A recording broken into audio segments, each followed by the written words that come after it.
Está aquí Rafael Cardona, listo, con su cristalazo. ¿Cómo está, Rafa? Hola, ¿qué tal? Muy buenas noches. Mucho gusto en saludarlos a todos.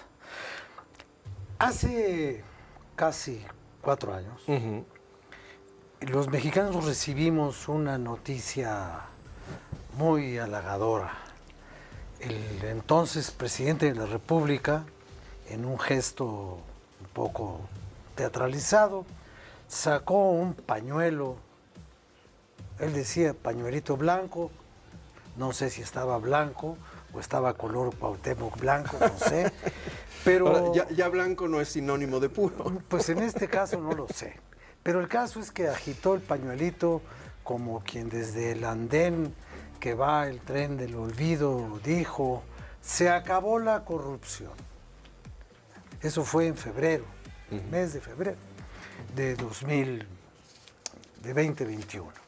Entonces los mexicanos ese día anotamos en una libreta muy bonita donde están los aniversarios de la patria, y yo por lo menos escribí, dije: hoy he sido informado por el primer mandatario de la nación de que en mi país, que tanto quiero, se ha acabado la corrupción en los altos niveles del gobierno. Él dijo: acá arriba, arriba, arriba, arriba es donde no hay, allá arriba no hay. Yo dije: esto es una maravilla, hemos logrado en un par de años de gobierno lo que no había conseguido México en 500 años de historia. Pero resulta que era puro cuento, puro y vil cuento. Y hay dos casos que tienen una cierta relación. El de Segalmex, donde andan bailando pues más dinero que en la estafa maestra. Muchísimo más dinero que la estafa maestra. Es tanto lo que se le quebrantó a las finanzas públicas con el caso de Segalmex, que ni siquiera se sabe exactamente de cuánto es el agujero, 9,000, 15,000 millones, no se sabe con certeza. Todo el mundo se ha escurrido por las rendijas de estilo Hugo Eric, ¿no? Así, ya ves que siempre hay una rendija por la cual faltar a la obligación. Y bueno, ahora tenemos otro caso igual, el caso de Birmex. Birmex, su sola existencia actual ya es algo para revisar, porque Birmex fue durante mucho tiempo una productora de vacunas. Y en este tiempo México tenía una capacidad de fabricación de vacunas que nos permitía incluso exportarlas a diferentes mercados internacionales. Había una gran cultura de la vacunación, los niños tenían su cartilla de vacunación y se les vacunaba, pues, que la vacuna triple, que la polivalente, que la tosferina. Ahora no, ahora ya hay brotes de tosferina, ya hay brotes de sarampión, no hay epidemias todavía, pero hay alertas de que no tenemos un cuadro perfecto de distribución ni de adquisición de las vacunas. Pero tenemos una megafarmacia, que está vacía, está mega vacía, pero es megafarmacia, como la megalomanía de quien construyó en terrenos de una bodega de muebles, construyó una farmacia que no tiene ni siquiera aspirinas. Entonces yo lo que veo es que una vez más nos tomaron el pelo. Yo busqué mi libretita y le borré y dije: chin, siempre no, le quité la hoja y yo dije: no, pues ya regresó. Pero lo más grave de todos estos casos, de estos dos casos que yo menciono, el de Birmex y el de Segalmex, es que tiran parte de una leyenda de la propaganda de la 4T. Hace un tiempo, cuando todavía era secretaria de Gobernación, la actual dirigente de Morena, la señora Luisa Alcalde, dijo: es el único caso de corrupción que se conoce en el gobierno del señor presidente. ¿El de Segalmex? El de Segalmex. Como si por ser el único fuera justificable o fuera comprensible y perdonable. Bueno, sí, pero aplicando esa teoría política del qué tanto es tantito o qué tanto es tantote. Pero ¿cuál tantote? Como tantote. la megafarmacia era pues un megafraude, ¿no? Claro. Entonces, bueno, pues El problema es que detrás de cada fracaso de la administración hay un caso de corrupción. En algunos momentos lo sabremos, ahora todavía no lo conocemos todo, pero si todo salió mal con los alimentos y todo salió mal con los medicamentos, con este sistema de distribución que quiso sustituir a los corruptos. Yo creo que es bueno recordar entonces, cómo surge este tema de claro. Birmex, ¿no?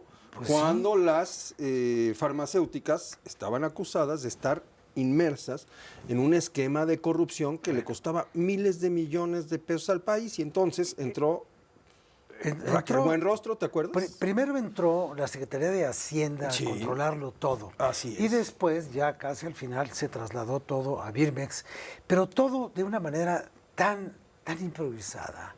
Yo tuve oportunidad de estar en Birmex y conocer a quien entonces era su director, que era Pedro Centeno, que después fue director general del ISSSTE.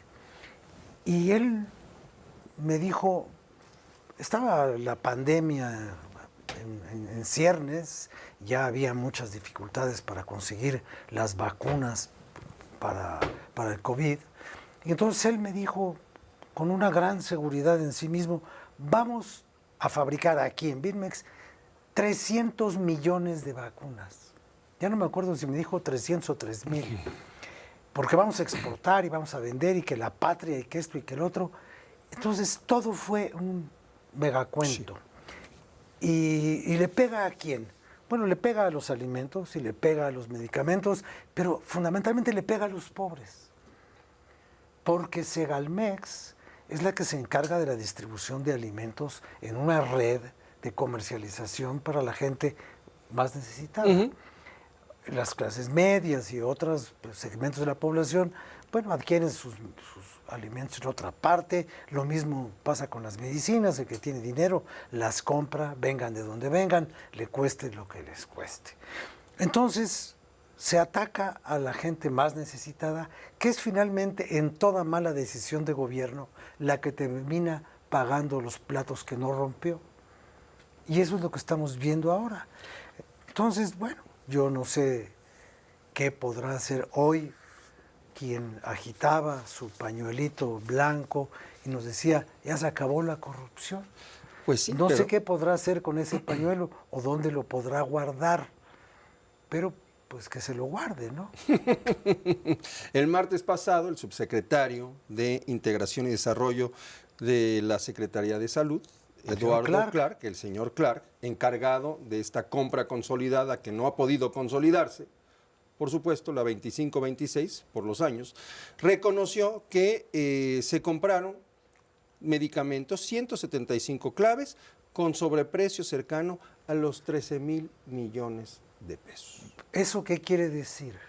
Pues quiere decir que había un arreglo. Entonces, yo compro las cosas, pero tú dices que te las compré a tal precio, le subimos, los inflamos, te quedas con una parte y yo me quedo con la diferencia. ¿Qué hago con la diferencia? No importa.